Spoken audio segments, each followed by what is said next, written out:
विश्व में सबसे बड़े धार्मिक, आध्यात्मिक और सांस्कृतिक समागम के रूप में प्रतिष्ठित हो चुका महाकुंभ 2025 जहां अपनी भव्यता, दिव्यता और नव्यता के लिए विश्व विख्यात हो गया, तो वहीं महाकुंभ से जुड़े लोगों की आर्थिक स्थिति का भी कायाकल्प हो गया है।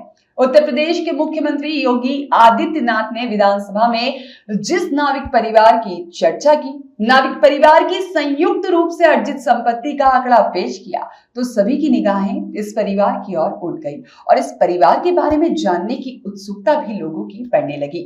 सत्याग्रह न्यूज मध्य प्रदेश भी लाया है आपके लिए यह खास खबर। महाकुंभ में जहां 45 दिनों में 66 करोड़ से अधिक श्रद्धालुओं ने आस्था की डुबकी लगाई, वहीं स्थानीय लोगों ने भी अपने रोजगार के विभिन्न उपायों से खूब कमाई की।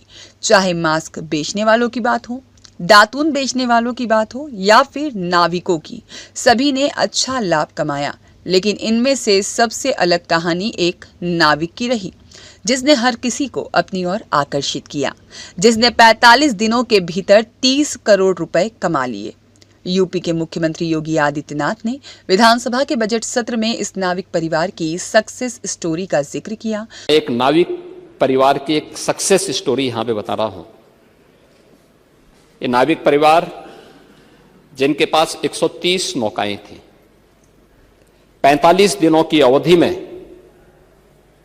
इन लोगों ने शुद्ध बचत की है 30 करोड़ रुपए की।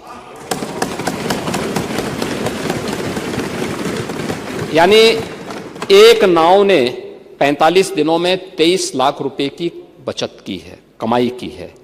प्रतिदिन के अगर आप उनकी बचत देखेंगे तो यह लगभग 50 से लेके 52,000 पर डे की उनकी इनकम थी एक नाव की। यह नाविक है प्रयागराज के अरेल इलाके के रहने वाले पिंटू मेहरा। त्रिवेणी संगम के किनारे बसे अरेल गांव के इस नाविक के एक फैसले ने पूरे परिवार की जिंदगी बदल दी।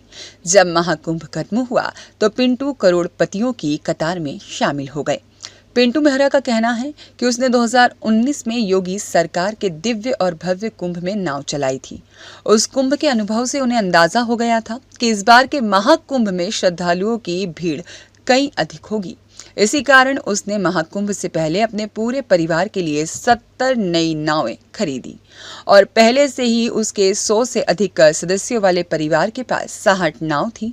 इस तरह 130 नाव को उसने महाकुंभ में उतार दिया, जिससे उनके परिवार को इतनी बड़ी कमाई हुई कि अब कई पीढ़ियों का जीवन स्तर ही बेहतर हो जाएगा। इस बार माननीय प्रधानमंत्री जी, माननीय मुख्यमंत्री जी योगी आदित्यनाथ जी, उनका और बहुत बड़ा योगदान रहा और इन्होंने भव्य कुंभ बनाया, डिजिटल कुंभ बनाया। इसी कारण श्रद्धालु बहुत अधिक से अधिक आए, बहुत ज़्यादा। इसी कारण हम नाविकों का भी इसी वजह से कमाई हुआ है। का भी बड़ा परिवार हुआ है, क्योंकि अरेल में अधिकतर जितना ये साउथ वाला पूरा था, बॉम्बे, ये गुजरात, ये यही अरेल पार ही नहाया गया, क्योंकि उस पार जाने का साधन नहीं था। तो अरेल पार भी बहुत अच्छा इनकम हुआ है, सभी लोगों का हुआ है, हम लोग का भी हुआ है, हमारे परिवार का भी हुआ है, सभी नाविकों का हुआ, सबने पैसा कमाया है।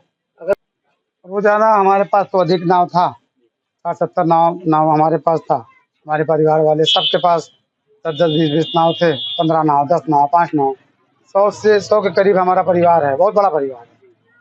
तो और जैसे कि नाव वाले हैं, बारी नाव बुला लेते हैं, बारी नाव वालों को जो है बुलाने के बाद अपने पास रख लेते हैं और उनसे तय कर लेते हैं कि भाई इतना पैसा देंगे, इतना नहीं देंगे, मतलब इतना पैसा आपको हम देंगे। पहले से ही वो तय कर लेते हैं कि भाई हम पर डे आपको इतना देंगे। इसी हिसाब से जब चलता रहता है। इस बार के आयोजन से कितना खुश हैं आप? बहुत खुश हैं। योगी जी का धन्यवाद, मोदी जी का धन्यवाद। बहुत खुश हैं, बहुत। हम लोगों ने जितना सोचा नहीं था उससे ज़्यादा कमाया है। ब्यूरो रिपोर्ट, सत्याग्रह न्यूज मध्य प्रदेश।